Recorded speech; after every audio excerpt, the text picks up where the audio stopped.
Hello, everybody. Dimitri Lascaris here for Reason to Resist on, I'm losing track of the time. I guess it's April 18th, Friday, April 18th, 2025. And we are here to have a discussion that'll be primarily focused upon the debates that happened this week in the Canadian federal election, the leaders' debates. And I am very pleased to be joined today to have this discussion by Yves Engler, author and activist who has been described as Canada's Noam Chomsky. Thank you for joining us today, Yves. And our other guest today is Alex Tyrrell, longtime leader of the Green Party of Quebec. Welcome to Reason to Resist, Alex. Thanks for having me. And I've known Alex and Yves for many years, and they have been fearless critics of the Canadian political elite, Canadian foreign policy, always demonstrated a willingness to speak truth to power, and have been on the receiving end of some flack because of that, as have I, frankly. And I think that they are both excellent commentators to have on our show today to offer a critical, but hopefully, informative and constructive perspective on Canada's federal election and these leaders' debates. Before we begin, and thank you very much for joining us today, please make sure, if you find this to be an informative video, to like the video. If you're not a subscriber to Reason to Resist, we encourage you to become a subscriber. Help us to broaden our audience. And so, as I've indicated, we're going to focus on the Canadian federal election, which happens on April 28th in about 10 days' time. Before we talk about the leaders' debates, which is going to be the focus of the second half of our conversation, and after that we will have a Q&A. I'd like to start by taking a look at where the parties currently stand in the polls. So, if you could pull up image number 1, Rami. And this is a poll from Leisure. There are many polls out there right now, but the results that they're yielding are broadly similar, and I've chosen Leisure because it's reputed to be the most accurate of the many polling agencies in Canada. As you can see, as of, I think this was Thursday, the Liberal Party of Canada is in the lead at 43% of the popular vote. The Conservatives, 38, NDP, 8, the Bloc Quebecois, which is confined to the province of Quebec, 6, Green Party of Canada, 3, and all of those parties have seats in Parliament. And then there's the People's Party of Canada, which has no seats in Canada's Parliament, has never had seats in Canada's Parliament. It's at 2%. Now, it is, I think, interesting to compare these current polling results to where the parties were in December of this year. And this was when Justin Trudeau was still the leader of the Liberal Party, the governing party. And no one knew at that point in time whether he was going to resign, and if so, who would replace him. If you could pull up image 2, Rami. This shows us the Leisure of voting results or polling results from December. Mark Carney became the leader of the Liberal Party and then Prime Minister in March last month. So in December, before the leadership contest in the Liberal Party began, the Conservatives were way ahead, poised to have a crushing victory at 43%. The Liberal Party of Canada was at 21%. The NDP were doing much better than they are now at 19%. Bloc more or less at the same place. And the Greens were doing modestly better. Instead of 3%, they were at 5%. So there has been a massive shift in voter sentiment since Mark Carney, the former Goldman Sachs banker, governor of the Bank of Canada, governor of the Bank of England, became the leader of the Liberal Party and then the Prime Minister of Canada without, by the way, ever having been elected to any office and without having won a seat in Canada's Parliament prior to becoming the Prime Minister. My overall impression, because I'm having difficulty ascertaining any meaningful differences between the policies being advocated by Mark Carney and his predecessor, Justin Trudeau, My sense is that this huge shift in voter sentiment happened for non-substantive reasons. And I'm trying to be kind there.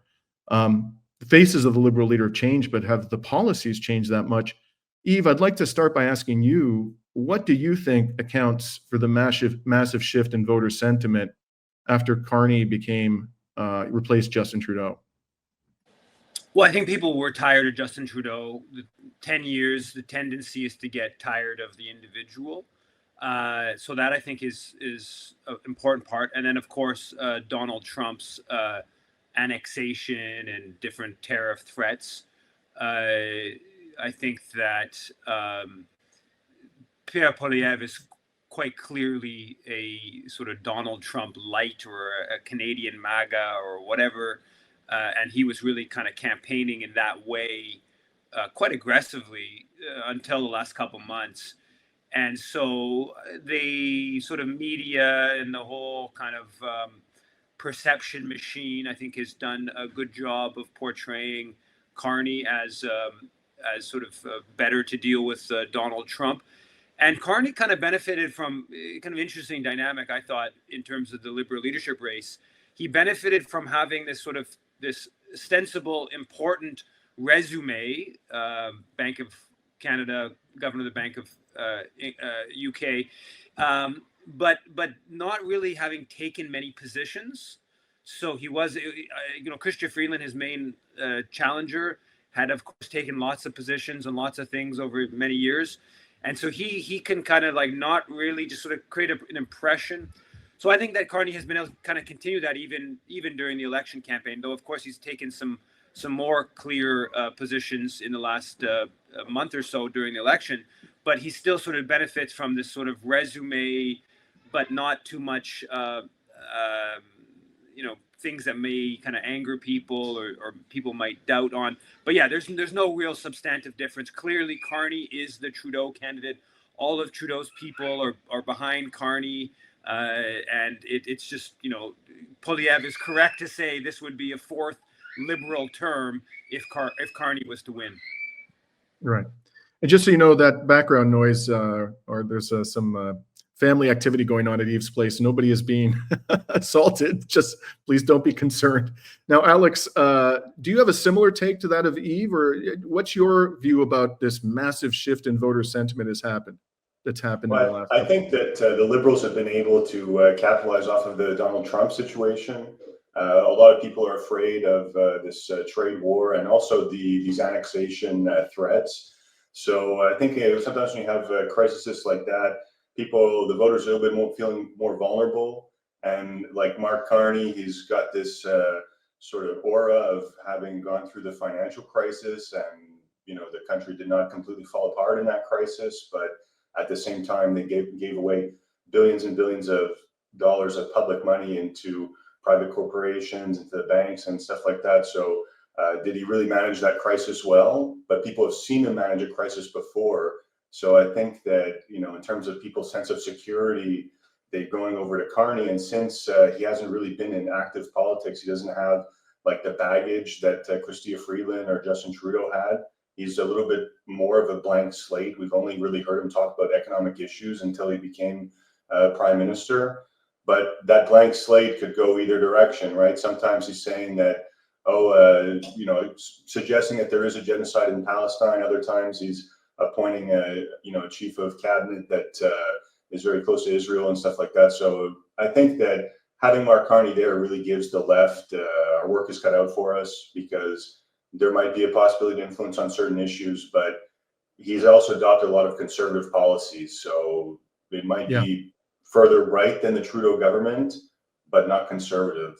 So that can present an additional challenge for the left, because sometimes when it's a conservative in power, even if they're doing the same thing as the Liberals, it's easier to mobilize a population against a conservative government than a Liberal one.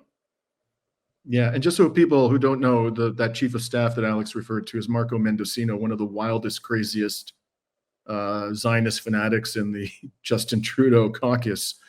And when it comes to the whole financial crisis, and how Canada fared, at the time, my full-time activity was securities class actions, and I was very much attuned to what was going on. It was my job to be aware of what was happening in financial markets in Canada. And it's not well understood, I think, in Canada that the reason why Canada fared well relative to the United States, it still had serious challenges to confront during the financial crisis of 2007, 2009, is because there was a pre-existing regulatory regime in place that had nothing to do with Mark Carney governing banks, that was more stringent. With all of its imperfections, it was still more stringent, more effective regulation than what you had in the United States and other Western countries like Britain. And Mark Carney kind of benefited from that as the governor of the Bank of Canada, but he had nothing to do with putting that regulation in place. Now, a second issue I'd like to raise with both of you before we go on to talk about the leaders' debates is voter turnout. And you'll see up here that Rami has put on the screen. These are the statistics for voter turnout in Canadian federal elections all the way throughout the whole post-World War II period. And if you look at the elections in the upper half, which are prior to 1993, you'll see that in almost every case, the voter turnout was between 70 and 80%. The highest voter turnout was in the 1962 election, which is 79%. And then in October 1993, in that federal election, the voter turnout dipped slightly below 70%, and it has never reached the 70% threshold since then. The most recent election, 2021, it was the lowest voter turnout in the last 3 years and the fourth lowest voter turnout in the post-World War II period. So, there seems to be in general a downward trend in voter turnout.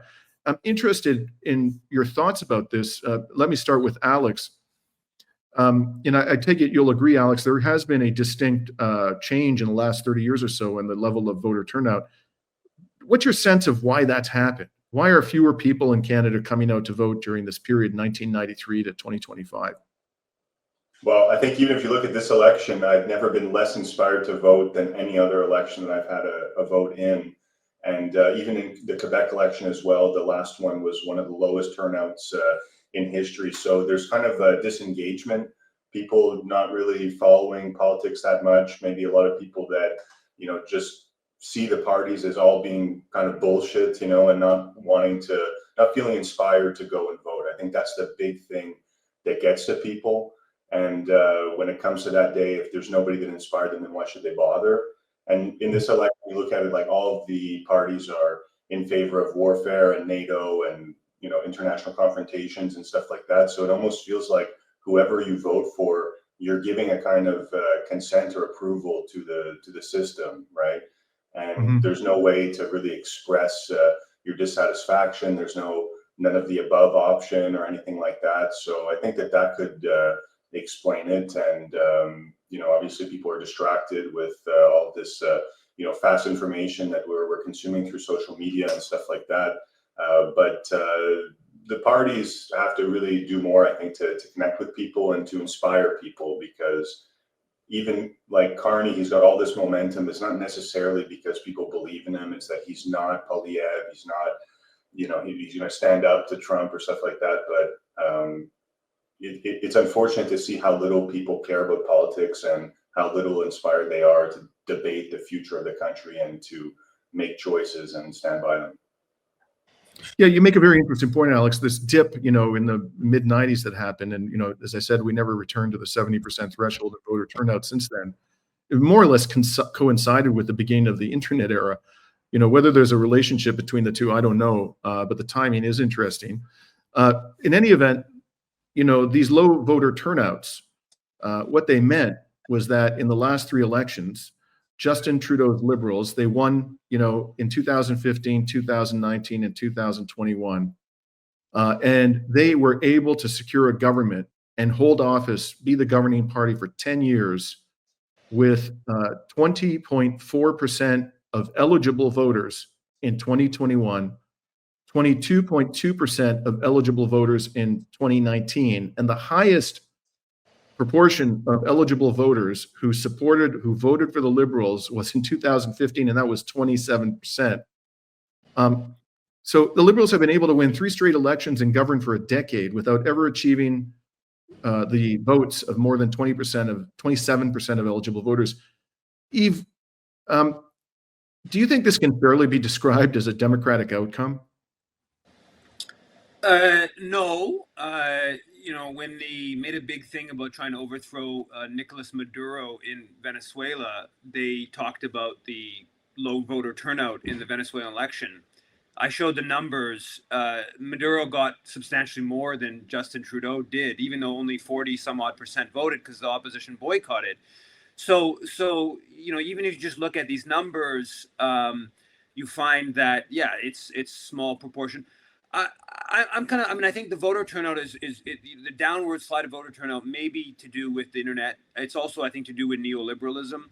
If you look at the sort of the most front of mind crisis in the country over the past couple of years, I think the climate crisis probably should be the most front of mind, but it's not.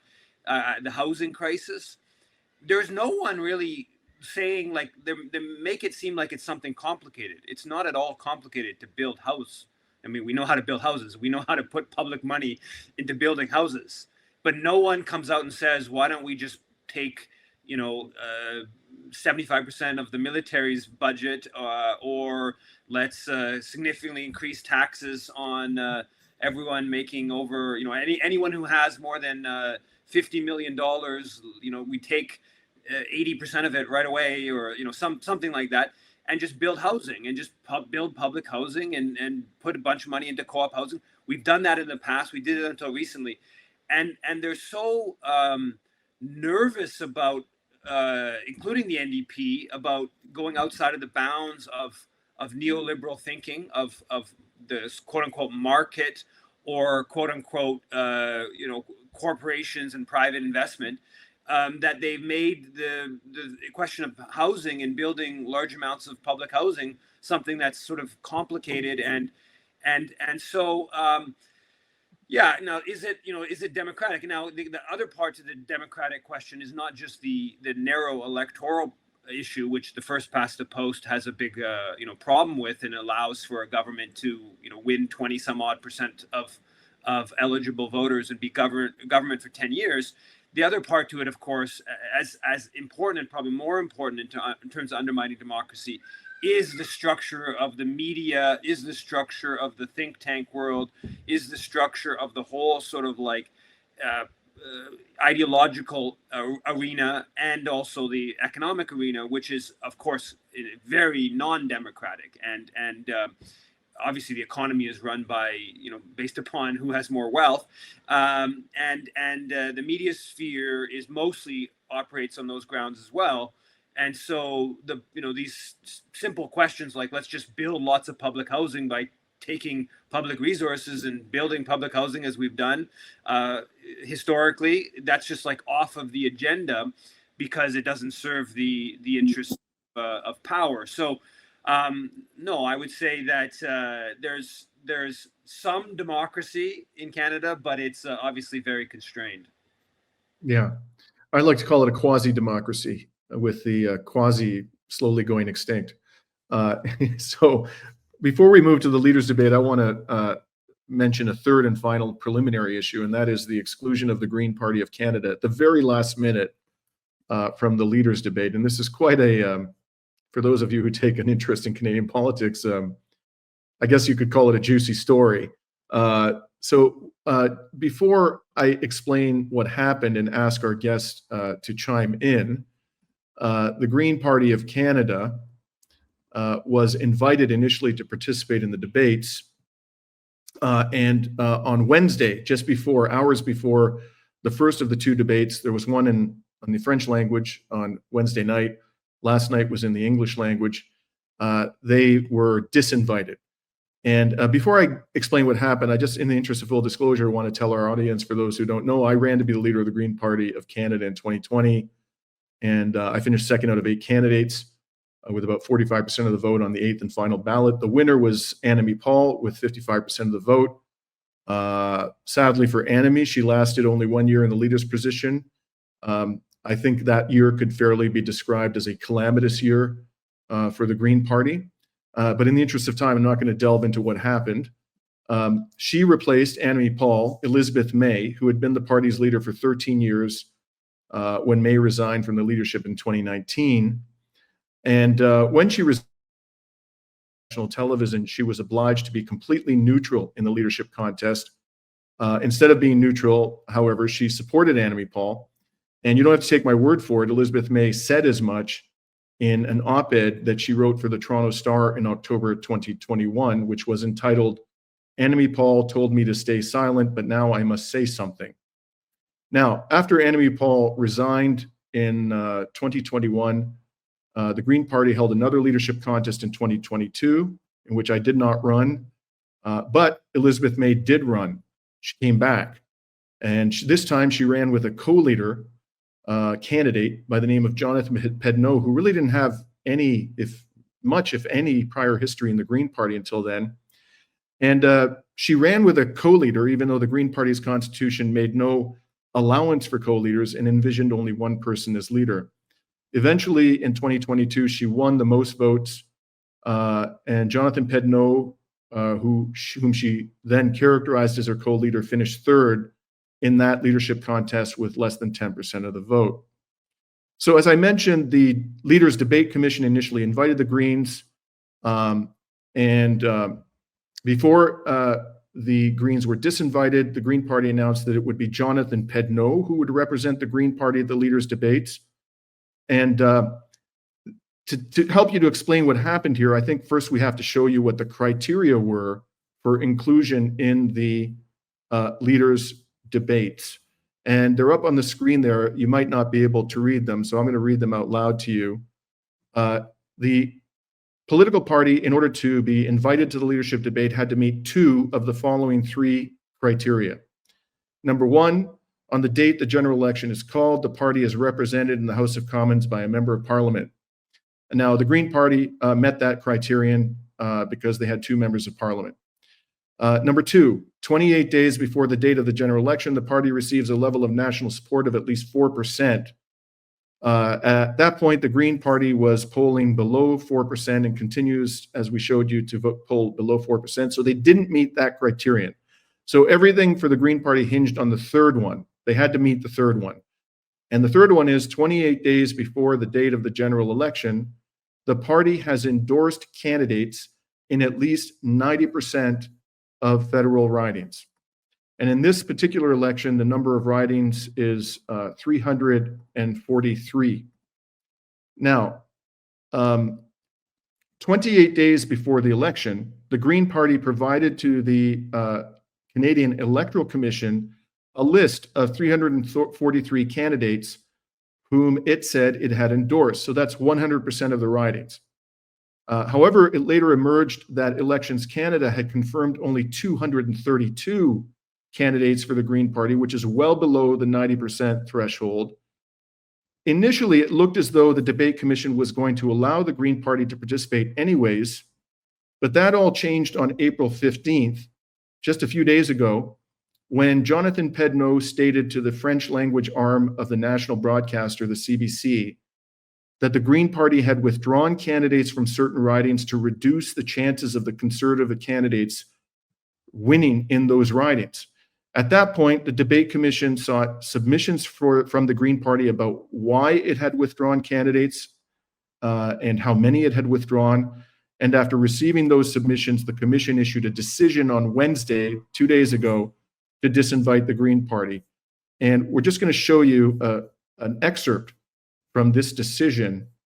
So what the key paragraph in that decision is as follows. The Commission concludes that in the circumstances in which the Green Party of Canada has intentionally reduced the number of candidates running in an election for strategic reasons, it no longer meets the intention of the participation criteria to justify inclusion in the leaders' debates. Whether or not the Green Party of Canada intended to run 343 candidates, it has since made the strategic decision to reduce the number of candidates running, meaning that voters no longer have the opportunity to vote for those candidates. Deliberately reducing the number of candidates running for strategic reasons is inconsistent with the Commission's interpretation of party viability, which Criterion 3 was designed to measure. The commission concludes that the inclusion of the leader of the Green Party of Canada in these circumstances would undermine the integrity of the debates and the interests of the voting public.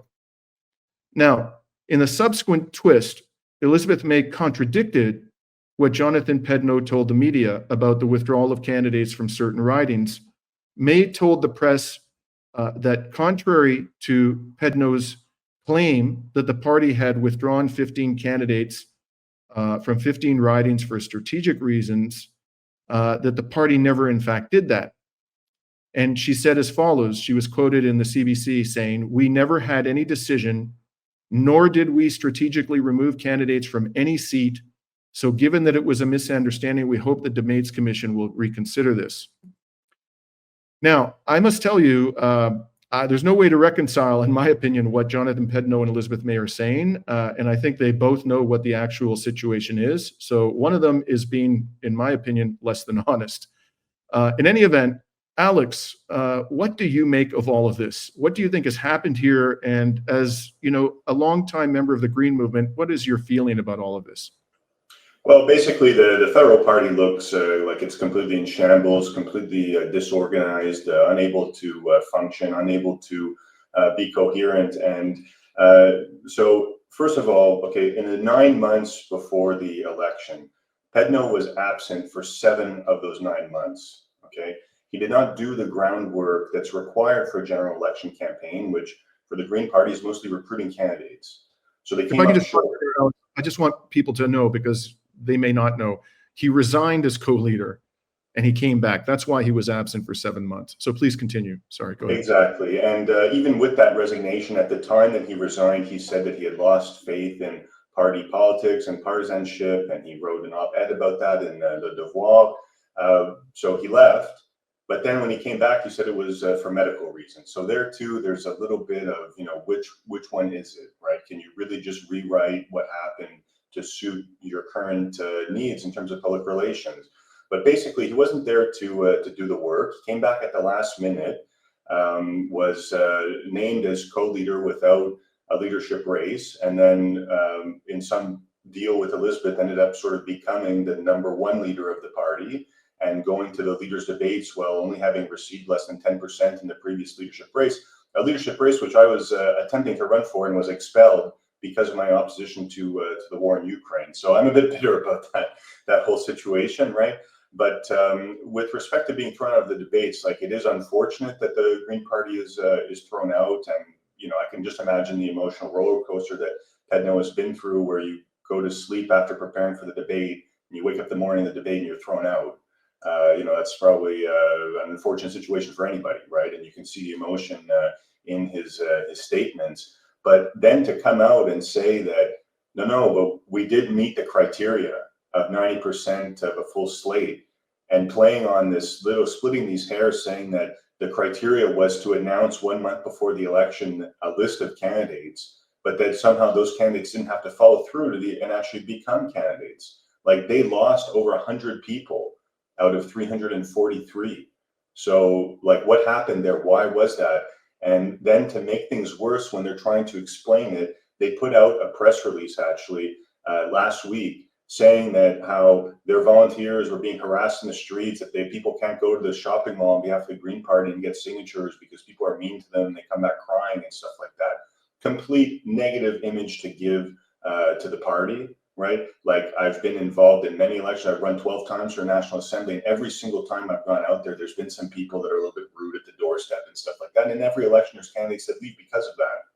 But to go out and say that we're so popular that we can't stand on, it was so unpopular we can't stand on the street corner, gave a bad image. Then they fell short of the candidates, and they're trying to find ways to explain it. But their politics and their PR approach is inherently dishonest, and they often tell these little lies to try and get themselves out of trouble. So they came up with a cover story that they pulled the candidates back to advantage other parties as a justification for why they didn't have the full slate.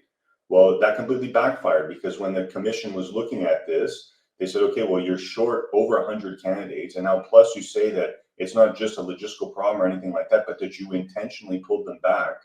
So they made the decision to kick them out at the last minute, and it's definitely putting that decision down the morning of the debate without any appeal process, without any means to build any kind of campaign to be let back in was a kind of a shitty move, you know.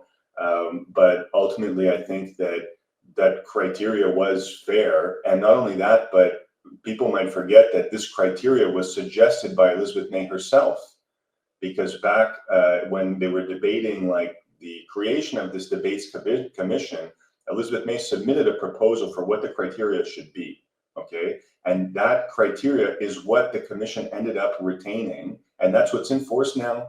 So back in 2016, Elizabeth found it perfectly reasonable to have to present a slate of 90%, a full slate of 90% or more in all the districts, and you know, to have 4% in the polls, or to have one MP. And you have to meet 2 out of these 3 criteria. They were proposed by Elizabeth, and they were designed to allow the Green Party to participate. So really, there's no excuse for these leadership failures that led to the decrease in number of candidates. And this decrease in number of candidates also coincides with really a sort of right-wing shift within the party towards militarism, support for war, tax cuts. There's a lot of really things that the Greens set out to oppose, like when they were founded, that have now become Green Party policy, right?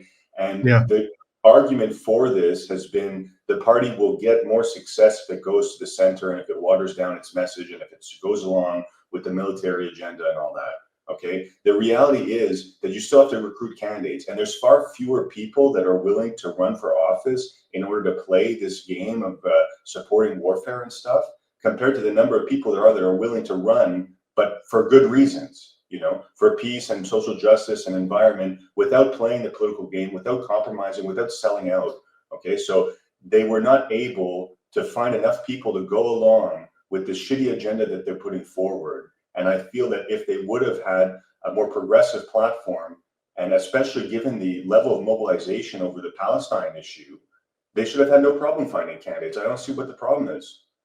Yeah.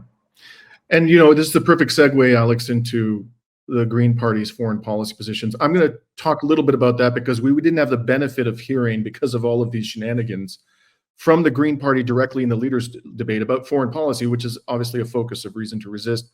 But we did have the benefit of a press conference that Jonathan Pedneault held 1 week before the leaders' debates to announce the Green Party's platform for foreign policy. And our intrepid friend Yves Engler happened to be there and asked some pointed questions. This, if you could just stop it there, Rami. So this is Jonathan Pedneault at the press conference, and Yves is he's in the Q&A's portion of the press conference about foreign policy, and Yves is about to ask him some questions. And that is where the Bloc should be focusing its efforts. C'est bon? Yes. So just sort of a bit of a precision on your position on the fighter jets, because in 2021, I'm pretty sure Elizabeth May signed a public letter with Neil Young and Sarah Harmer and David Suzuki and Daryl Hannah and Noam Chomsky, people like that, saying no new fighter jets for Canada. So your position is not to put that money into combating the climate crisis or, you know, the social housing, but rather to just purchase in Canada or in Europe? We need fighter jets. We need the ability to defend this country. The money should not be spent on U.S. products. It should be spent on ensuring that workers here at home can have good jobs. We have a huge territory to defend from nations that right now, Yves, are attacking other countries. If you're suggesting that we simply kneel to that prospect, you're free to do that. Yeah.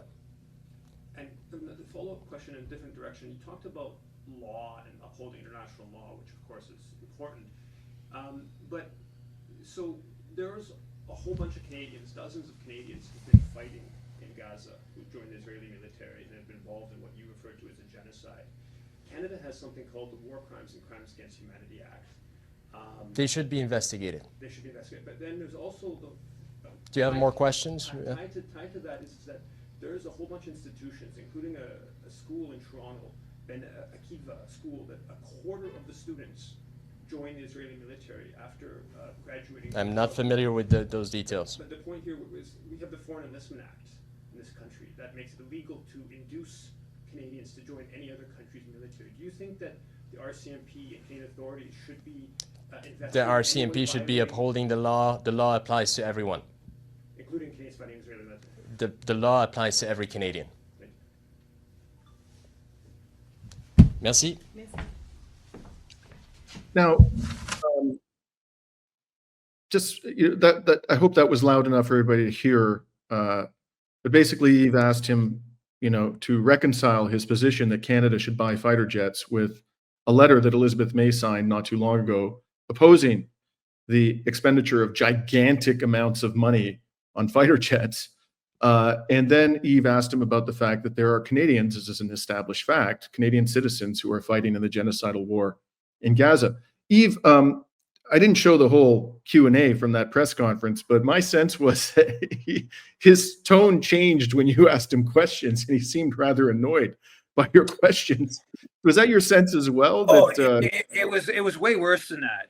When I entered the press conference, he basically attacked me before the press conference started. There was only Radio Canada was there. I was the only other journalist there. And right when I walk in the door, he's like, he makes some statement about how I don't like your type of journalism, and but you can stay. So he was like totally hostile. And the second clip there that I shared of him very hostile to me, answering that they should uphold the law with Canadians fighting the Israeli military and the Foreign Enlistment Act. I share that on social media, and it gets wide circulation. So I was actually like helping him out, right? So it was totally, I thought it was just unprofessional on his part, and it was dumb political tactics when, you're not, there's only one other media there. You want to have like left social media influencers, if you want to call us that, attending. And, one thing I was kind of, I guess, embarrassing him on the fighter jet question, but on the Palestine question, which got much more circulation, I was, kind of helping his PR out, but he was so kind of hostile. And this goes to the bigger question. You missed the whole, I had to listen to it in French and in English, his whole 7-minute intro about the Green Party foreign policy. And it was pretty stunning. I mean, it was stunning. I was taken aback at how bad it was. He was this whole, like, there's the Russia, China, and now the US, these superpowers that want to attack us. And we're under threat. We have to put money. We don't want F-35. So he did say we don't want F-35s, but we have to put money into fighter jets. We just got to be built here. We got to build up military. The whole ethos of it was this like really kind of like danger. Not that we have a danger of like Lytton, BC, or other communities that have been wiped out by forest fires. Not that we're in a danger of a climate crisis. It literally wiped communities off the map in the country in recent summers, but that we're in this crisis or in this danger threat of that Russia's going to come over the Arctic, and that China is about to come however China is going to come. I mean, it's when you sit and think about it, it's stunningly ridiculous. Like even the U.S., like the U.S. is the only country that can invade Canada. Okay, but even the U.S., the chance of the U.S. being on the cusp of invading Canada is despite Trump's whatever, we're still very, very far from that. And we have other crises that are much more other threats that are much more present that we should be dealing with. But yeah, so his whole kind of ideological framework, he talks about international law, implying that China, Russia, and the U.S. are violating international law, and I think there's that's correct with regards to the U.S. and Russia with regards to different wars. China has not been in any wars. he doesn't lump in Israel with violating international law in terms of active aggression, even though Israel is literally bombing Syria, Lebanon, Yemen, Iraq, Iran, and let alone Gaza and what's going on the West Bank. And so he doesn't add in Israel to that. He does do this sort of perfunctory that he mentions this as genocide. He says there should be a two-way arms embargo. I think that was all he said on Israel until I pushed him on the War Crimes Act.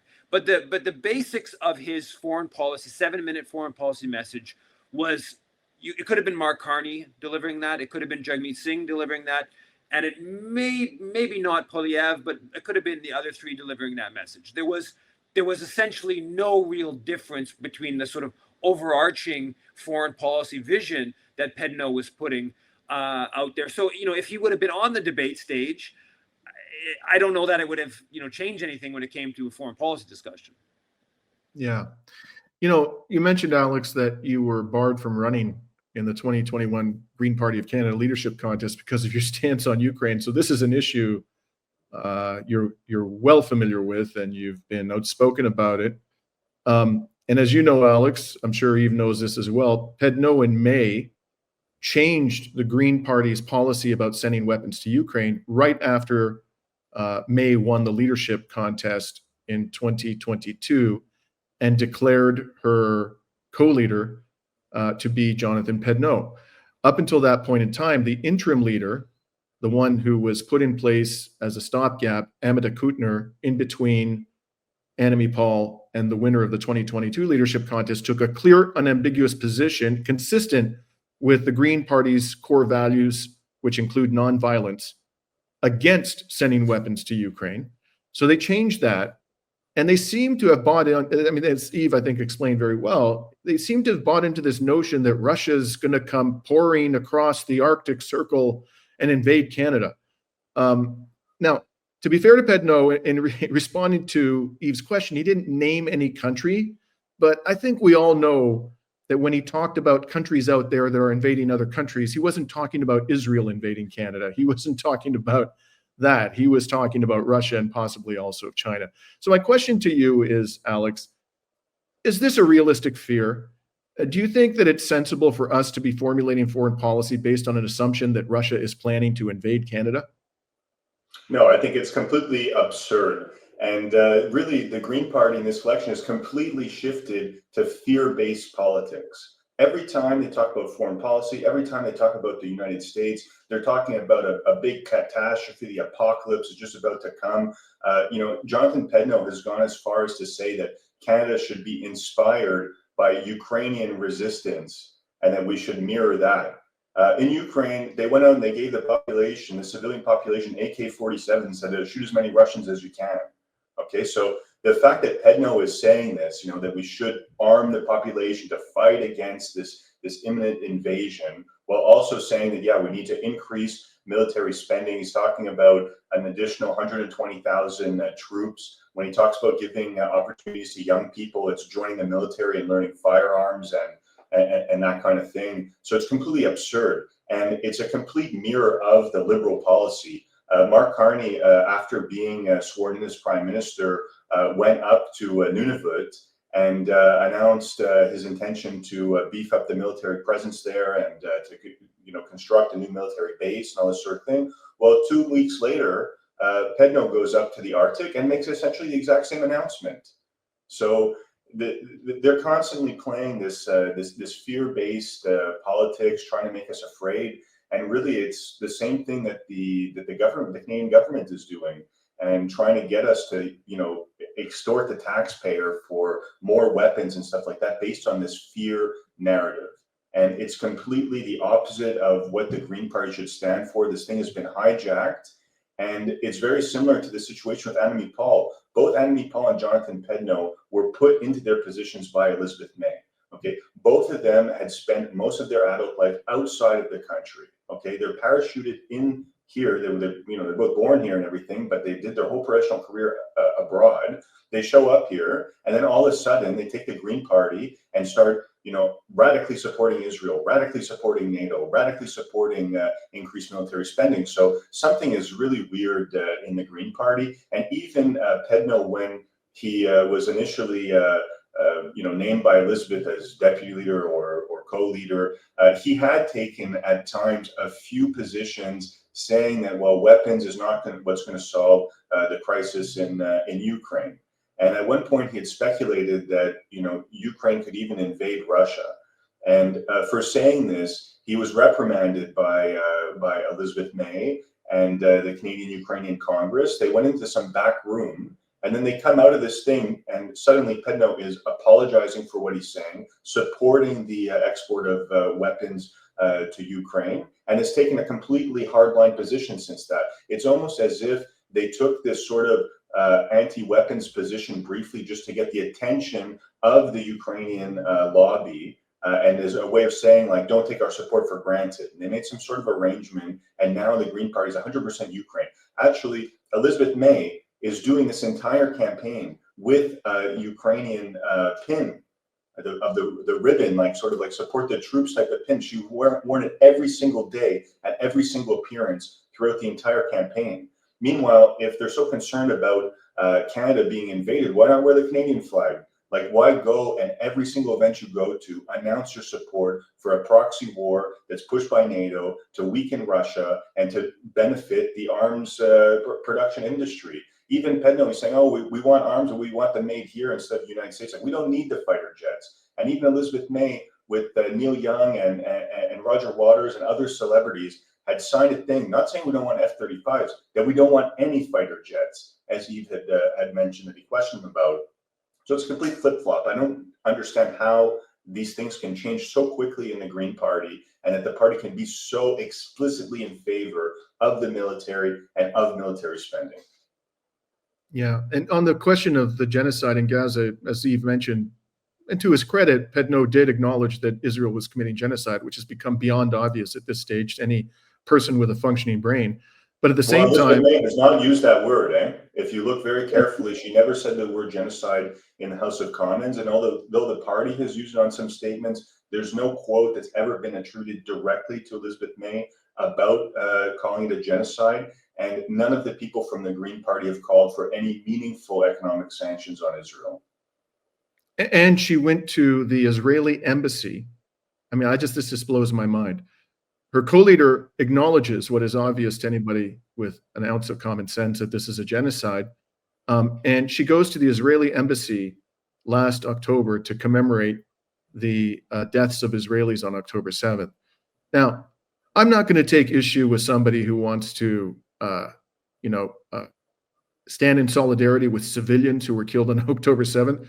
But there are plenty of ways you can do that without going to the damn Israeli embassy, which has basically become a mouthpiece for a genocidal damn regime.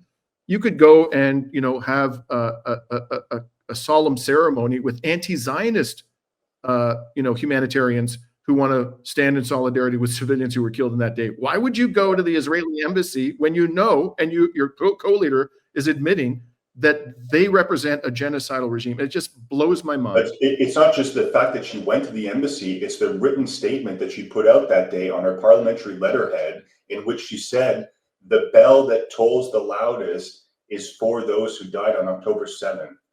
Okay, so how come that the deaths of those several hundred people on October 7th are more significant than the tens of thousands of Palestinians that have been killed since then and before?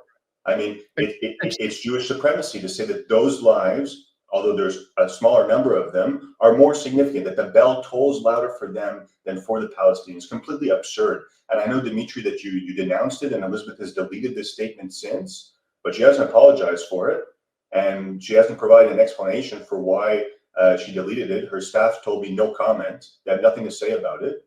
And on the other hand, she tries to play like the pro-Palestine side, and she did like a hunger strike for a day or something like that.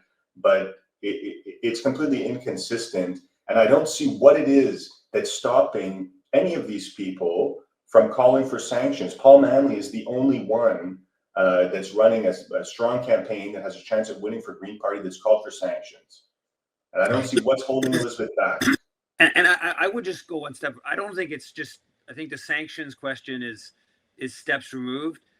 have you seen anything on them saying that Canadian registered charities shouldn't be sending $500 million a year to projects in Israel? Before we get to sanctions, why is Canada offering this special subsidy to Israel, including to projects that support the Israeli military, that support settlements in the West Bank, that support racist organizations, that violate Canada Revenue Agency rules?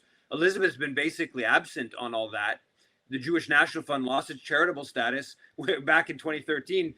Elizabeth went to a Jewish National Fund fundraiser where I was outside in Ottawa with about 100 other people protesting that fundraiser. They haven't raised that. I think when I have to go and ask Pedneault a comment about upholding the War Crimes and Crimes Against Humanity Act or the Foreign Enlistment Act vis-a-vis Israel, why didn't then the Greens put out a statement on that? Why? Like there's and a whole bunch of other areas. So yes, they've come on board with the arms embargo once it's become a big issue. Pedneault maybe refers to genocide, whether Elizabeth doesn't. But Elizabeth also has done all this stuff, like when the football, the whole puha about the Maccabi football anti-Semitism incident in Amsterdam back in November. She joins the whole distortion of that incident and plays right into Netanyahu and the Israeli government's hand. And so she continues to do this business of giving sops to the Israel lobby. And the real question, one of the questions I have on this is, leaving aside the morality of it, and obviously it's the horrors of what's happening in Gaza. The idea that you're involved in federal politics and you're not working at undermining every different form of Canadian support to Israel. Ultimately sanctions, but before we get to sanctions, all these special deals we give, the Canadians of Fight, the trade agreement, the registered charities, the violating of the arms trade treaty, on and on. Okay, there's a whole list of things that have special relationship to Israel. Is this good politics? Like, is it actually good for the Green Party? There's tens of thousands of people demonstrating. There's a whole there's a movement there that the Green Party could try to capture, and to take some of that energy and to be part of, and to get candidates, as Alex was mentioning before, based upon, in part, so just from an actual strategic, let alone the morality side of it, from a strategic standpoint, I think you can make a very good case that the Green Party, that's certainly this wishy-washy throw bones towards Jewish supremacy that Elizabeth May is doing, is dumb, I think, strategically. But more further than that, to go full in and to go hard in and say, hey, yeah, we are going to be the party of this movement opposing genocide. We're going to try to, really amplify that and get very heavily involved. That has Green Party flags at every demonstration, et cetera. We're going to put it out on our list. We're going to, recruit candidates from that movement, et cetera, et cetera. I think that makes sense, but there's a block. Clearly, there's a block ideologically with Elizabeth May. I think Elizabeth May is actually a Christian Zionist. She has a theological background on this stuff.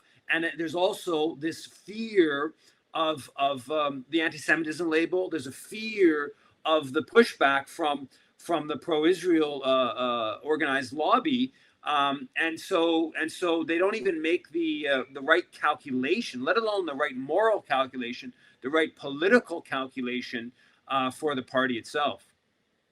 Yeah, Yves, you make a really important point. I mean, I made this argument back in 2016 when I was in her shadow cabinet as the justice critic, and I brought forward a resolution supporting PDS. I said, look, I had private conversations with her because she was freaking out. Oh my God, we're going to get attacked by the lobby because you're asking the party's members to support BDS, which they ultimately did over her objections, by the way. But as I showed at the outset, the Green Party is currently polling at 3%. 3%. The polls show that the proportion of Canadians, adult Canadian voters, who feel really strongly about what Israel is doing to Palestine is way, way in excess of 3%. And at this point, it could be, if not a majority, certainly a large majority. So there's this huge pool of voters out there who really care about this issue in Canada. And, Elizabeth May, by trying to play both sides of the fence, on the one hand, saying there should be a two-way arms embargo, on the other hand, going to the genocidal embassy and hanging out with those war criminals, she's basically alienating that voter bloc. It just makes, to me, absolutely no sense. And like you, Yves, I can only think that it's a combination of fear and ideology, Christian Zionism ideology. In any event, since we're now on the subject of Israel, I want to go to the leaders' debate, and we're going to start with the discussion about Gaza at this debate. And now, before we get into it, I just want to remind people, who they may know, they may not know, that I have recently been I've been referring quite frequently to the Conservative Party, Pierre Poilievre, the leader of the Conservative Party, as the yapping Zionist Chihuahua. Could you please add, well, we can do it here. There it is. We had this image made up especially for this is not an actual attire that Pierre Poilievre wore, but this, I think, aptly symbolizes his views about Israel and Palestine. He literally is just a mouthpiece for the government of Israel. Now, I think I can make my point quite persuasively if you'll bear with me and watch Pierre Poilievre respond to a question about Gaza at the debate. 5 minutes for it here. What role should Canada play in the other major international crisis in this world, in the Middle East and the war in Gaza? Pierre Poilievre, would you start us off on that? What role can Canada play? Well, first of all, we must condemn Hamas and, more importantly, the terror sponsors in Tehran who initiated the attacks, the horrific attacks of October 7th. We need to defeat the terrorists so that all the peoples of the world can live in peace and defend the right of, yes, Palestinians to have their own lives free from the oppression of Hamas dictators and Iranian intervention, while Israel has the ability to live in freedom and peace. But I also want to say we need to get back to the Canadian tradition, which is that when people come to this country, they leave foreign conflicts behind. The rampaging riots targeting Jewish communities is utterly unacceptable, and it points to the growing chaos that we see on our streets after 10 years of incredibly irresponsible liberal policies, of weak borders, of dividing people into groups, of saying one thing to one group and the opposite to another, dividing and conquering. We must end that division and unite our people so that everyone feels safe, and that when we come here, we put our foreign conflicts behind and we put Canada first. Now, I know, Yves and Alex, that you have been to probably at this stage dozens of pro-Palestinian protests since this god-awful monstrosity began in October of 2022. Have you been to or witnessed or become aware of a rampaging riot? Just one? Well, I went to a protest that was organized around the NATO summit in Montreal, where a lot of people used that protest and what happened there in a similar way to the Amsterdam soccer incident and all that. Basically, what happened was there was a group of protesters that were there, and we were marching, and there was a couple windows that were broken, but the police used tear gas to try and disperse the protesters. And the tear gas canisters carry a fire risk. And one of them landed in a car, and the car caught fire. But Pierre Poilievre put the blame for this car fire and this vandalism on Hamas supporters and all that. And was saying, like, Montreal is burning and all this. Meanwhile, it was like a little protest confrontation that lasted maybe 20 minutes. But it was actually the police that lit the car on fire. And, Justin Trudeau was condemning like anti-Semitic, like hate mobs in the street and all that. So basically these people condemn things in their own country that did not even take place.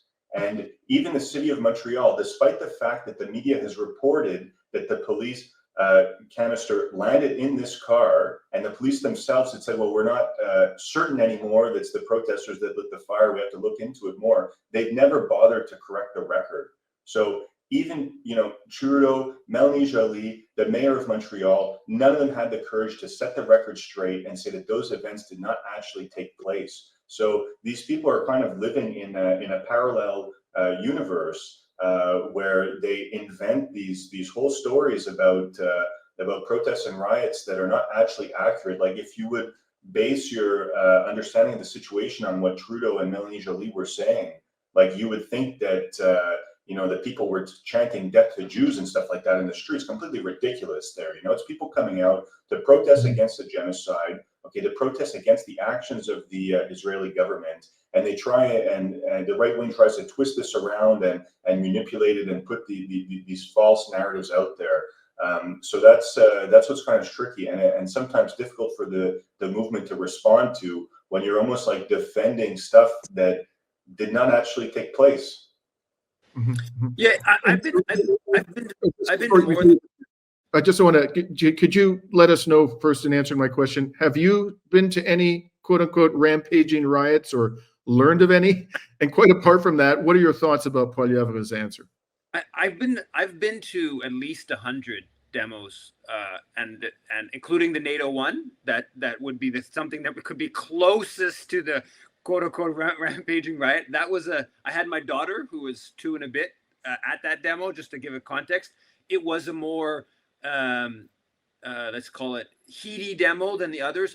Basically all the other ones, there's nothing beyond people marching in the street. There's like nothing even close to the portrayal that Poilievre is putting out there. I have to say also with this NATO demo, it's important to note, like I've been going to demos in Montreal for 25 years, and there is actually and this is more of what the NATO demo was. It was organized by CLAC, the Convergence de Lutte Anticapitaliste, which is a group that's gone back 25 years, involved in the sort of an anarchist group focused on the corporate globalization.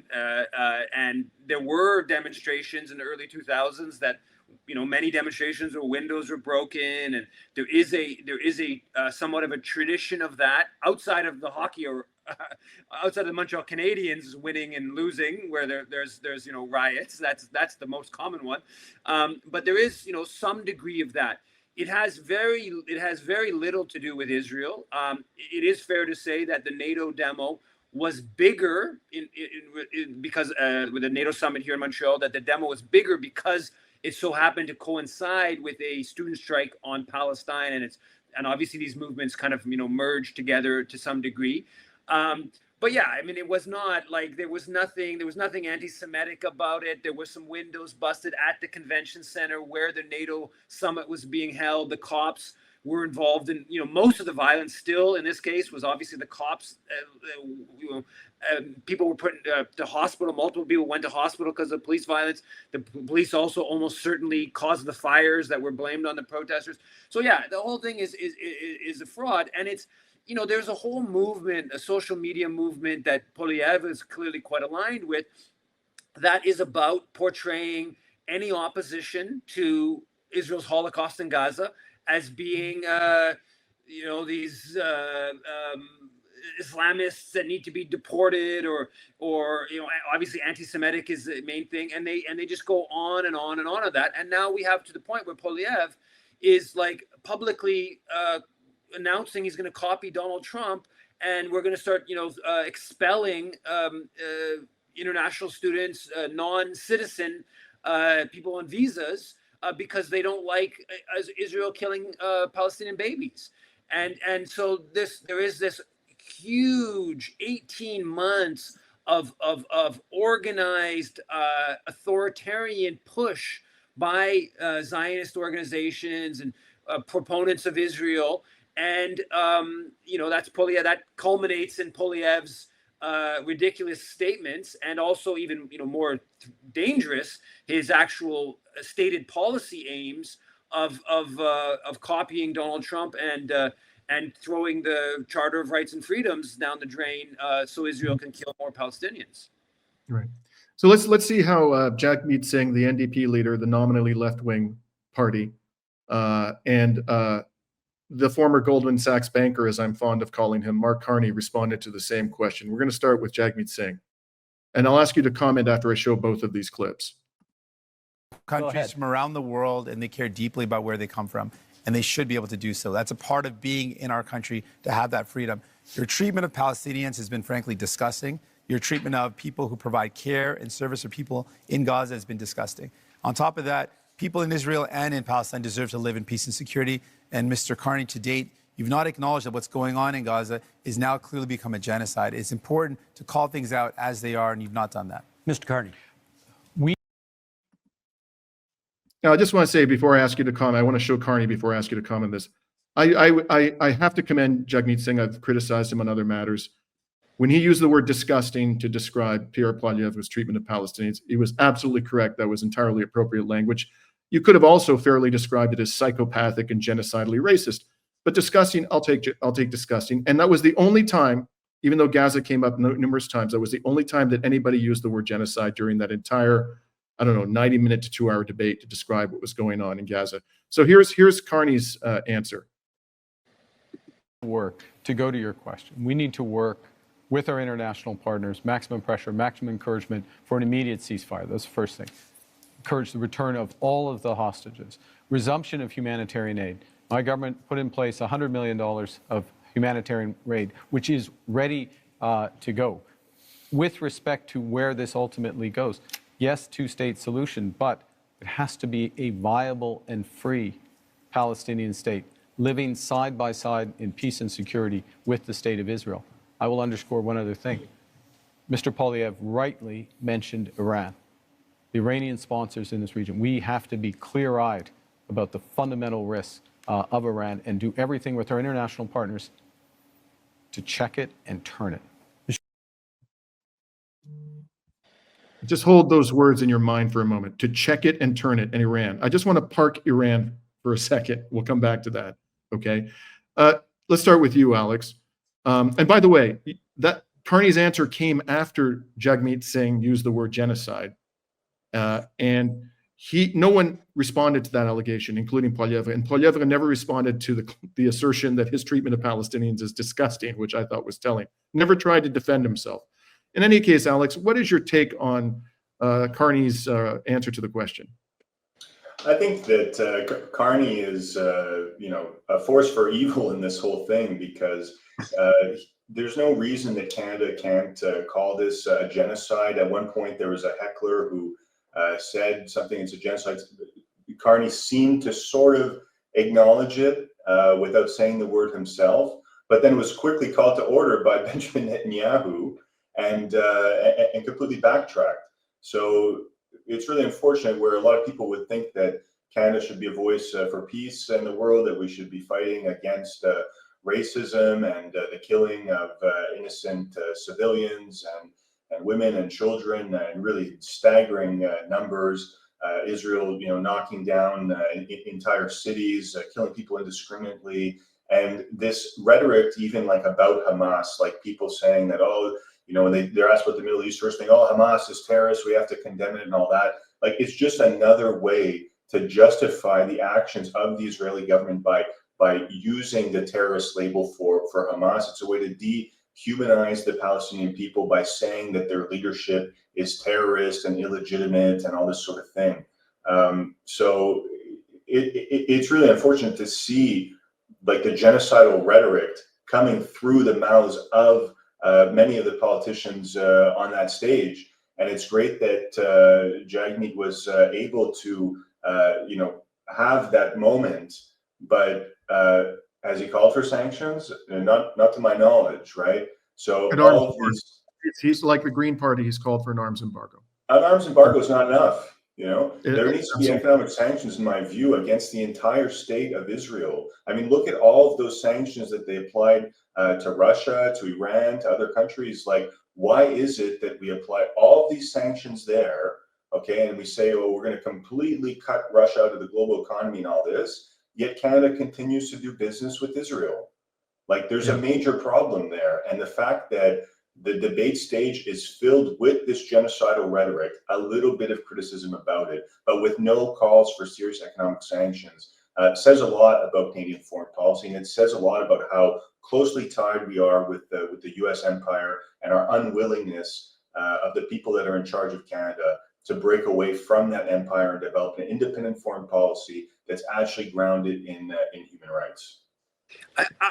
Before you respond, I'm just going to ask you to focus on one thing, but please don't feel limited by this. I'd just like you to address one thing in your answer. You heard him refer to the two-state solution. We've been hearing this mantra of the two-state solution from Liberals for 50 years. And, also the Conservatives used to say two-state solution. They used to mouth that phrase, but now they don't even do that much. You didn't hear Poilievre say two-state solution. They wouldn't even mouth that mantra anymore. So what is your thought about this, invocation of the two-state solution? But more broadly, what's your reaction to Carney? I mean, Carney also a week ago said that he wasn't going to follow Emmanuel Macron and recognize Palestine. So I think it's 147 countries that have recognized Palestine. So he talks about a two-state solution, but he won't recognize one of those states. I mean, it's a joke, of course. It's just a mantra that means nothing. And even recognizing Palestine doesn't mean that much. It's mostly just symbolic, but at least it's symbolic in a certain direction. And he's not willing to do that. So I think that the Iran question, I think, is interesting that he went out of his way to bring the Iran. In the French debate, his kind of response on the Palestine pushing from Jagmeet, I would say seemed less bad than it was in English. Invoking Iran is you're trying to obviously exculpate Israel, but you're also setting up towards further aggression against Iran. And the fact that he wanted to go that route, Carney clearly planned to do that. It probably a little bit different, chose to go a little different messaging in French versus English, which is not that surprising because it's generally be viewed as a little bit more pro-Palestinian in the French language world than in the English language world. Now, I do think that the Jagmeet Singh element is interesting and important, and it obviously shouldn't be. Jagmeet Singh has been a complete and utter coward on Palestine, and he has, the most infamous thing. Tell us what you really think. Yeah, and it's infamous in 2021. He just before the NDP convention, where there was some resolutions upholding Palestinian rights and opposing the anti-Palestinian IHRA definition of anti-Semitism. He did an interview with CBC where he was asked about these resolutions about Palestine, and he talked about anti-Semitism 5 times, and he never used the word Palestinian. And it was so over the top in its deference to apartheid state that it led to a big backlash, and it actually ultimately maybe was even a good thing he did this, because it sort of spiraled activism within the party that forced them to finally accept this Palestine resolution, which the NDP conventions had been blocking for basically 20 years, suppressing members from voting democratically at the convention to express opposition to apartheid.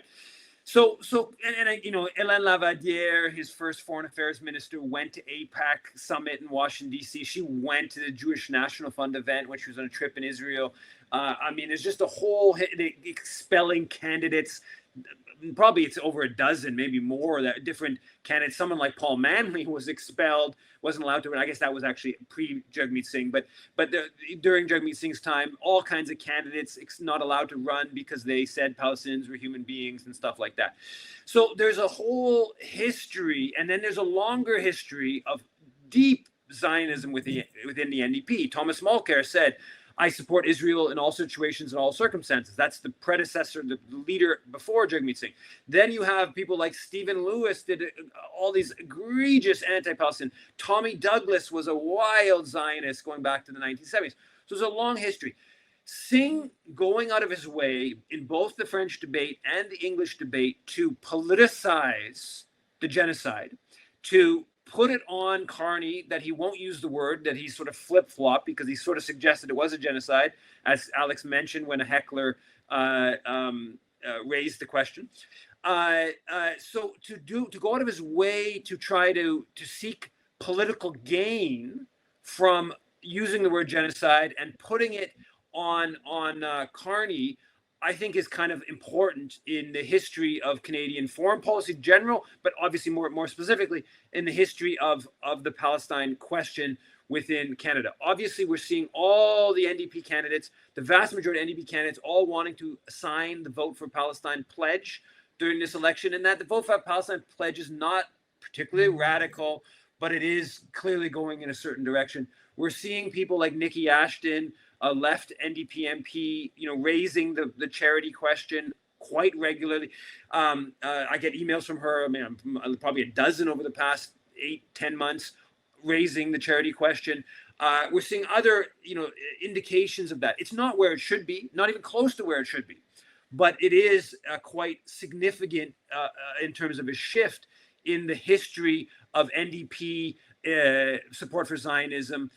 It's a break. It's going to be hard to go backwards on this. Other thing I would say that I found kind of interesting. I haven't looked in the past 18 hours, but I looked about 20 hours after Singh had done this in French and pushed on genocide, and there was silence from CIJA, silence from B'nai B'rith, silence from Friends of Simon Wiesenthal Center. They didn't put anything on their Twitter accounts, even though they posted about other things. So I conclude from that, they may now have responded since it came back up in the English debate, and they care more about the English debate. But I sort of take from that they understand now that it's not electoral to make a big kerfuffle about NDP raising the word genocide or Singh raising the word genocide. That would just benefit the NDP. That would just hurt Mark Carney. And so the Israel lobby groups are taking a fairly soft, a cautious kind of pushback on this, when in fact in the past they would have yelled anti-Semitism on the debate stage or whatever. They would have done their so I think that's also interesting in terms of seeing the shift. And again, this is a reaction to the massive protests, including that 20,000 people marching in Ottawa after 18 months of hundreds of demos last weekend. There still is this mobilized movement against Canada's complicity in Israel's genocide. Yeah. I want to move next to the other main foreign policy issue, which is the Ukraine war. Before I do that, I want to comment on Iran. In the debate, we don't have time to show you all of it, but both, as you saw, both Carney and Poilievre talked about this Iran menace. They didn't mention that the threat assessment of the U.S. intelligence agencies for 2025, which came out a few weeks ago, says that Iran is not seeking to develop a nuclear weapon. Said nothing about that. They didn't mention the fact that Israel has nukes. They didn't mention the fact that Israel is the only country in West Asia that hasn't signed on to the Nuclear Non-Proliferation Treaty. They didn't mention the fact that the United States, our closest ally, is the only country that ever used these weapons of mass destruction and did so on civilian populations. They didn't mention the fact that Trump pulled the United States out of the Obama-era nuclear deal, which the International Atomic Energy Agency said Iran was respecting. They didn't mention any of that. And they didn't even have the decency to do something which the Trump administration itself does, and that is say, we hope we can avoid war. They didn't even say that. All that Carney said was, we want to, those words, turn and check Iran. What the hell does that mean? What is your position on bombing Iran? Do you have a position on bombing Iran? Do you have an appreciation about how close we are to a war with Iran and how calamitous that would be for the whole world, including Canada? I mean, they didn't say anything about the possibility of war with Iran, not any of these candidates. They all took the time to trash Iran without recognizing any of the points that I made and said zero, all four of them, about the possibility of war with Iran. And I believe that in his foreign policy press conference, Jonathan Pedneault did not express any concern about the policy, the possibility of war with Iran. And so I just want to raise that. But before, I'm not going to ask you guys to weigh in, because I want you to weigh in on the Ukraine commentary that they made, and we don't have enough time to cover all of these things. So here's, first of all, what Carney and Jagmeet Singh had to say about the Ukraine war and supporting Ukraine. Ukraine surely constitutes a crisis, leading in a time of crisis. Mr. Poilievre, question for you. If the United States withholds support from Ukraine going forward, do you believe Canada should commit more to assist? I believe we should continue to support Ukraine. Our party supported donating missiles that the Canadian military was decommissioning. We supported funds and other armaments to back the Ukrainians in the defense of their sovereignty. We also need to rebuild our own Canadian military because the Russians want to make incursions into our waters. We'll be buying 4 massive Arctic icebreakers. I'll be opening the first Arctic base since the Cold War in Canada, CFB Iqaluit. We're going to double the size of the Arctic Rangers and fill the vacancies in our Canadian armed forces. We need a change to rebuild our military, which has been so disintegrated under the cuts and the mismanagement of the last 10 years. But we can have a change because we have the best soldiers, sailors, and airmen in the world, and they will have full backing from my government if you give me the honor of becoming Prime Minister. I may come back to that one in the open forum because you. I'm not sure we got an answer about Ukraine on that one, but okay. Well, Going on. Monsieur Blanchet. the answer was yes. We'll get more details, perhaps, as we go forward. Monsieur Blanchet, given the U.S. trade war, should any talk of a referendum on Quebec independence be put on pause? That one is easy. It will happen only after the negotiation is over, and that's a good thing. I want to say I support the idea. We must help Ukraine, but we also must help the civilians of Gaza, and we must destroy Hamas, which is a terrorist organization. You know, Okay, that was the only time, by the way, that Blanchet ever mentioned Gaza. That was it. So you've heard from Blanchet, the Bloc leader, and Poilievre on supporting Ukraine. And by the way, I don't think that that moderator was fair to Poilievre. I think he said very clearly that he thinks that Canada should continue sending weapons to Ukraine. So I don't know why he said that Poilievre didn't answer the question. But anyways, here's what Carney and Jagmeet Singh had to say about supporting Ukraine. You wanted to add? Well, I want to go to the situation in Ukraine because it's very important. We've been a steadfast, Canada has been a steadfast ally, and Canadians have stepped up, welcoming Ukrainians into their homes and supporting them in other ways. You know, in my first month as Prime Minister, we joined the coalition of the willing to support Ukraine as the U.S. stepped back. So led by France, the United Kingdom, with Ukraine numbered European nations, Australia, ourselves, New Zealand. That's an example of how the new world is going to be. Canada participating in these areas and helping. It also means open trade. Mr. Poilievre voted against free trade agreement with Ukraine. It means aid for Ukraine. Mr. Poilievre wants to cut foreign aid, including for Ukraine, or not. He didn't mention support for aid for Ukraine. We have to stand by them. We have to be there, and this government has been. Mr. Singh. New Democrats absolutely support standing with Ukraine and will continue to do that. But I appreciate the opportunity. So, Poilievre, Carney, Yves-François Blanchet, Jagmeet Singh, and Jonathan Pedneault, every single one of them, want us to send more weapons to Ukraine. None of them ever asked the question, what is going to happen if we keep sending weapons to Ukraine? Is Ukraine actually going to be able to use those weapons to expel Russian forces from its territory? Or is Ukraine going to end up getting destroyed and end up losing even more territory? None of them even asked the question. What is your take on this unanimity about fueling this proxy war, gentlemen? Well, I'll start with you, Alex, because you were barred from the leadership contest because of your position on this issue. Why don't you tell us how you respond to these this unanimity? I think that it shows how crazy Canadian foreign policy is when it comes to Ukraine. I mean, at the outset of the invasion, Justin Trudeau was ready for the no-fly zone in the first week. He was ready to escalate it to World War III like 3 years ago, right?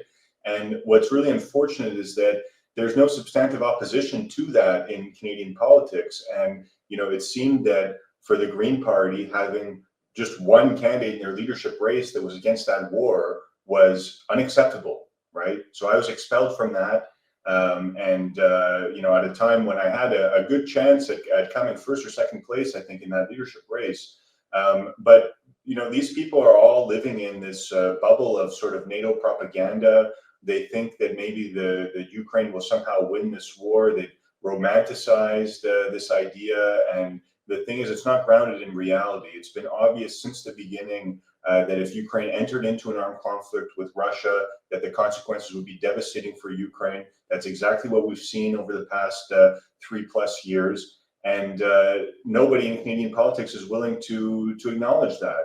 They're all going down this route of just sending more sanctions, more weapons, more military equipment. Like, this will get Ukraine absolutely nowhere. And what's even unfortunate is that at times Trump has talked about peace with Ukraine, right, and with Russia, and we can debate about the sincerity and whether it's realistic what he's saying or not.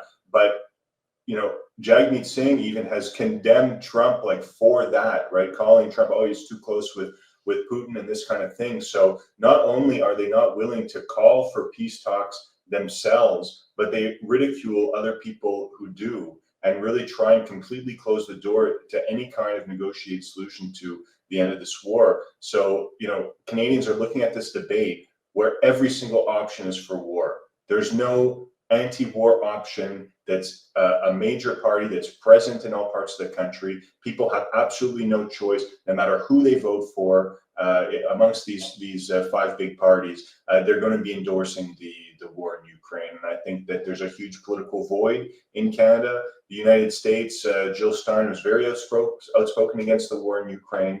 And I think that it says a lot about the state of Canadian politics that there's not a single party leader that's willing to take a reasonable stand on this issue.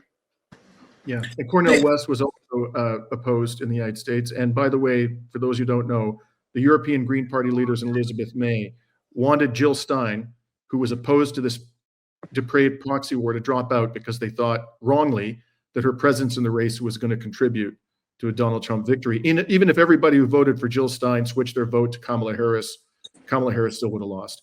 In any event, Yves, I know you're short on time. What's your take on this unanimity for the proxy war?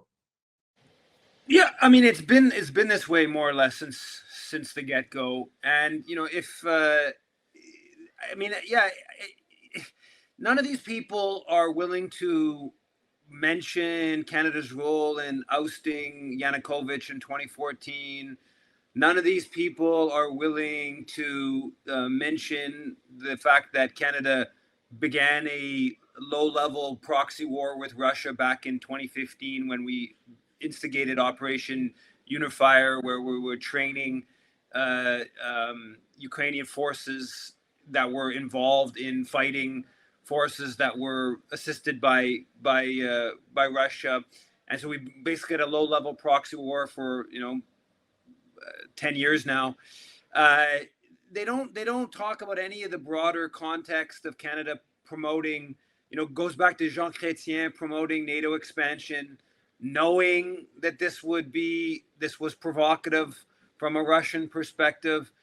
Canadian officials knew this. Harper pushed it in 2008. This was known. This was reported on. I mean, the Canadian embassy in Kyiv was used as a base of opposition, including by the far right C-14 during the protests against Yanukovych that ousted him. All this has been, it's in the public domain. It's been reported on it. None of the politicians want to talk about any of that context. And the supposed pro-Ukraine position is just to keep giving more and more weapons so the war can go on for more and more time, which the current result and likely continued result is going to be ever more lost territory from Ukraine's perspective, while simultaneously killing more and more of the male population that's already a declining population. And it's all pretty grim. I mean, and I think when you look at Gaza and in the situation where it's like, it's really simple. It's just like, 100-year colonial movement committing a horrible massacre, day in, day out genocide. And you can't even get opposition to that. Then a situation like Ukraine, where it's actually is more complicated. I mean, I do believe Russia did invade in an aggressive manner. They're obviously responding to this NATO expansionism and all this belligerent geopolitical posturing, aggressiveness from Canada, US, and others. And so, yeah, in that context, you can't get any pushback. And the Poilievre thing, the answer that Poilievre did is I think somewhat interesting, because there is clearly a segment, the only segment where there seems to be any pushback on the NATO proxy war, with the exception of like the far off fringes of the peace movement. The only where there's pushback is some of the kind of what's been a kind of pro-Trump MAGA-ish kind of world that Poilievre represents to some extent. So he doesn't actually want to talk about putting more and more money into Ukraine. He wants to do it. He will do it, but he doesn't want to talk about it too much because it does alienate a segment of his base. And so that's why he went with the one quick answer, yes, and then talked about a safer area, which was, building up the Canadian military.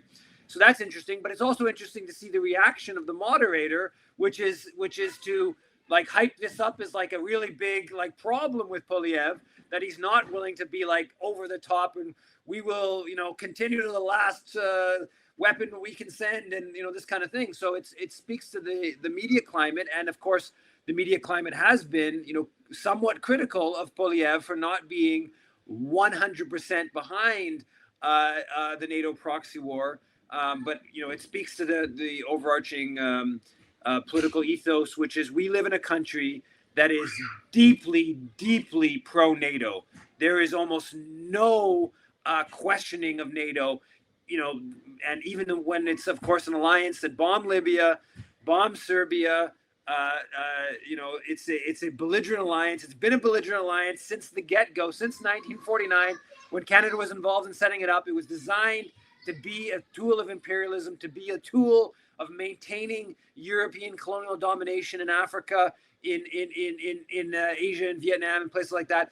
And Canada's been backing it, had troops stationed in Europe for 40 years under NATO, and continues to be a staunch proponent of an alliance that never should have existed, certainly shouldn't have existed after the end of the Warsaw Pact, and definitely needs to be done away with today.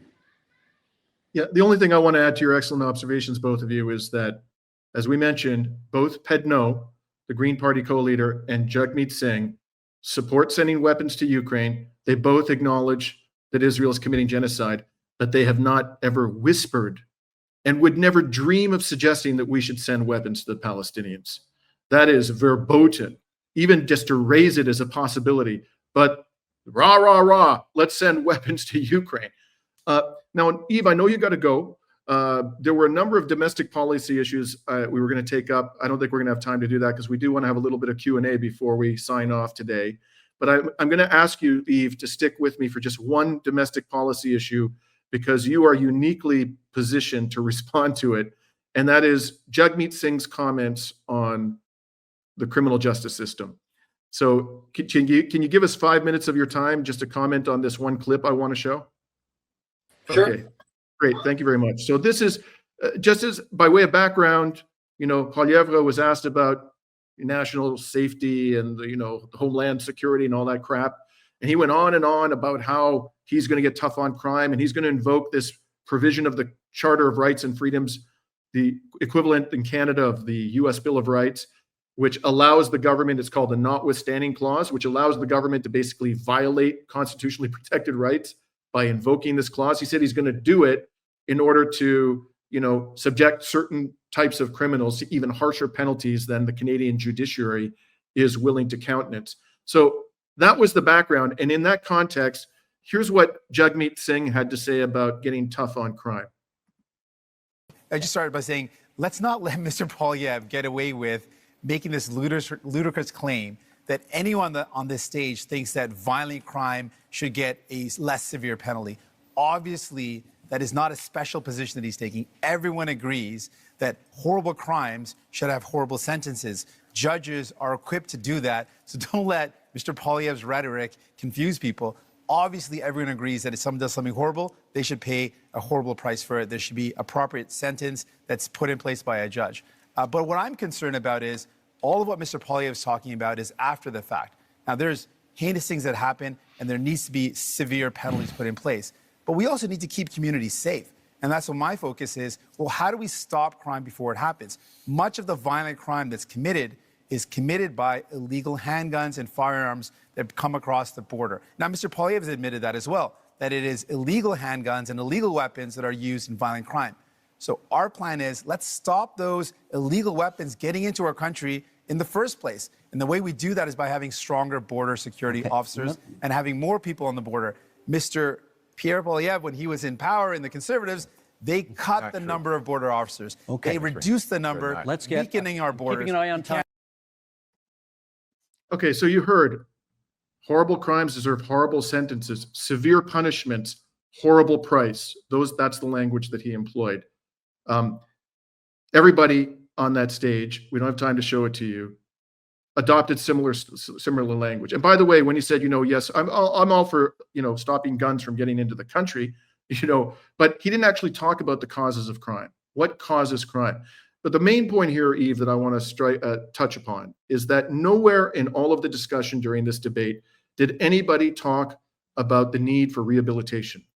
Aren't we supposed to be designing a criminal justice system that rehabilitates offenders so that they can come back into society and be productive members of society, law-abiding members of society?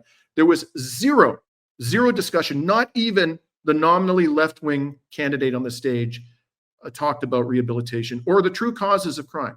Now, Yves, because you had the audacity to criticize a genocidal racist by the name of Dahlia Kurtz, they threw your ass in jail in Montreal for 5 days, and you got a glimpse of what goes on in the prisons of this country. And I'm not suggesting that gives you some kind of comprehensive view of the prison system, but you and I talked about this after you were released from prison, this outrageous persecution that you've undergone for criticizing this genocidal racist Dahlia Kurtz. Could you tell us about that time you spent in prison and what you saw? Did you see any indication in there that this system is designed to rehabilitate people and bring them back into society as productive members? No. There, in the unit I was in, there was this guy who was 65, 70, who was clearly probably home, unhoused, and he shit himself and just kind of all over his area. And later on, he was given a diaper, and he put his diaper on top of his pants, so he didn't understand that where his diaper, should be. This guy was there. Like, I have no idea why this guy was there, what he was accused of, but he was there. Clearly, this guy needed help. He needed physical help. He needed mental help. He needed, deep care. I mean, like in every sense of that word. But he was thrown in jail. I don't know exactly how long he was there for. I can't imagine he would have done anything that was that damaging to society. Certainly nothing as damaging as the tar sands companies that are, polluting and destroying our ability to, survive on this planet. The CEOs of those companies, yeah, and I totally agree that the fact that basically Poilievre has set the tone for the whole discussion, which is a punitive discussion, it's not effective. It's not an effective strategy from the standpoint. I mean, even dropping some moral questions, even if it was effective, but it's not even actually an effective strategy in terms of lessening the social problems of crime. And obviously rehabilitation and different programs to avoid different things, be that everything from better daycare services to lunch programs in schools to better after school care to better community center programs that offer sports opportunities to teenagers, to all kinds of different types of interventions that are to better housing. I mean, one of the people I saw, I talked to a fair bit in jail, I found very interesting. He was there for domestic abuse. Okay, and I don't know enough about. I presume more or less that he did abuse his partner in some way, and it was basically a breach of conditions. But a really important part of his issue was that when they had a dispute, his partner got the house, the apartment that they were renting, which was from his perspective a really good deal. It was like $700, close to a metro here in Montreal, and it was something that his uncle had given him, and then his partner had come in. So a really important stressor in their whole relationship was housing, and it manifests itself with this, abusiveness in their relationship, and then it led to him being put in jail. But an important part of avoiding this whole issue was having housing policy where this guy could be, who had actually been on the street. He'd been in a house for many years in his late teens, he told me. A really important part of avoiding him being in jail was having housing opportunities that were, not too expensive. So he wasn't so stressed about finding himself back in the street as he'd been previously. So when you start getting into it, when you actually start talking to people who are in jail, I mean, this is a really small sample, multiple days, but easily you could tell right away there was important social elements to this. And then you get into it and you see you're in jail. The cost of it is ridiculous. For our unit, there's a person there 24 hours, more than one person, all night long, just sitting in a cubicle, watching us, observing us the whole night long, being paid to do that, right? So the cost of incarcerating people is often far greater than the cost of just intervening before you get to that stage with something like better social housing opportunities that you lessen conflict within a relationship. There's less tension within a relationship that leads to that, and then you can go, obviously delve into all the different elements. But yeah, it's a pretty grim situation where even the supposed left-wing party can't openly state that the principal way, not the only way, but the principal way to avoid the social costs of crime is by social interventions and rehabilitate those who are already in the system, and there's obviously far too little of that takes place. Right. Thank you very much. So before we turn it over to Q&A, and by the way, people, if you have any questions, please start putting them into the chat while Alex is offering his views on Jagmeet Singh's crime rant or anti-crime rant.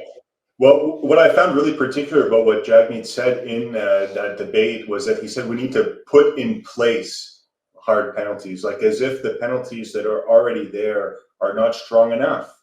So it's kind of like, the Democrats there with Hillary Clinton and Bill Clinton and all that, trying to undermine the right by adopting a tough on crime approach. I saw elements of that in what Jagmeet was saying, and as Yves mentioned, the housing crisis is something that can really push a lot of people towards fentanyl and crime and that sort of thing. I mean, look at where the fentanyl crisis is strongest in Canada. It's in British Columbia, where the housing crisis is, more significant, arguably, than anywhere else in the country. So people start using drugs when they don't have a place to stay, when they're down on hard times and stuff like that. That's how people fall into it. And certainly not having a place to call home is a major destabilizing factor in anybody's life. Actually, I'm sort of dealing with it right now because the apartment building that I live in is for sale, and my housing has become precarious depending on who the new owner is going to be. But a lot of people are living that, and a lot of people are unable to afford just basic groceries and housing. So there will eventually be a spike in crime because of those degrading social conditions and the degrading social safety net in Canada. It's been since the 1970s that there's been cuts one after another to the Canadian social safety net. Actually, there's a book out about it. I did an interview on my podcast with Nora Loretto, who has a book, The Decline of the Canadian Social Safety Net. Very interesting to look at the history of how it's been done. But when you look at the Canadian justice system, some people say, well, the penalties are less severe than the United States. Well, that's a good thing. The fact that in Canada, let's say you do the worst crime, which is to kill somebody, it is a life sentence, right? But you have a chance of parole after 25 years. Poilievre makes it sound like after 25 years, you walk out of there free. No, like those people are under conditions for the rest of their life. And if somebody after 25 years is judged, to be safe to go and live in a halfway house under supervision, and gives a bit of a motivating factor for them to rehabilitate well in prison, Whereas if you put somebody in there and you say you're going to be here for the next 60 years, like they do in the United States, the people have no incentive to rehabilitate themselves. And it's a really cruel kind of thing that's based on punishment rather than rehabilitation. And often, when these crimes are committed, people are not thinking about the sentences when they're committing the crimes. So you really have a limited impact to how you can dissuade people from committing crimes by increasing the sentences. And it's an oversimplification. It's easy for any right-wing politician to say, oh, we got to get tough on crime, we got to throw more people in jail and stuff like that. That's the last thing we need to do. It's the last thing we need to be spending our tax dollars on is building more prisons and incarcerating more people. There's already a massive overrepresentation of Indigenous people in Canada's prison systems. And we need to look at ways of preventing these crimes by ensuring that people don't need to commit them because they have proper housing, because they have proper drug treatment options. And, with respect to the NDP, provincially in BC, they've really backed off of a lot of the harm reduction and decriminalization of drugs and that sort of thing. So they are being influenced by the right-wing narrative. And it shows that it's really still the right wing that is setting the agenda for Canadian politics, and that's setting and framing these different issues. To see Jagmeet say something so favorable to the Conservative position on that, I think is a problem. To say that, to imply that there's some sort of a consensus that Canada needs to punish crime through tougher sentences, I think is a really completely absurd thing for a left-wing party to say. Hear, hear.